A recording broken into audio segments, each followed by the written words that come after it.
সাত সকালে উত্তরকন্যার সামনে দুর্ঘটনার কবলে পড়ল একটি কন্টেনার গাড়ি। এই ঘটনায় হতাহতের কোনো খবর না থাকলেও চাঞ্চল্য ছড়িয়েছে এলাকায়।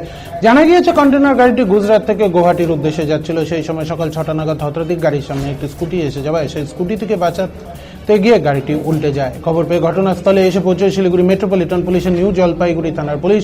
এরপর হাইড্রোলিক ক্রেনের সাহায্যে গাড়িটিকে সোজা করা হয়। এই ঘটনায় সাময়িক ওই রাস্তা দিয়ে যান চলাচল ব্যাহত হয়, তবে পুলিশি তৎপরতায় দ্রুত যান চলাচল স্বাভাবিক হয়। आपका नाम? सुरेंद्र सुरेंद्र। सुरेंद्र सिंह।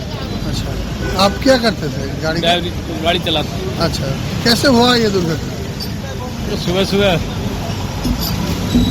गाड़ी लेके आ रहे थे, मोड़ पे अचानक से सामने क्या आया था? कोई तो नहीं, कोई किसी का कोई बड़ा कोई क्षति हुआ है? किसी का कोई नहीं।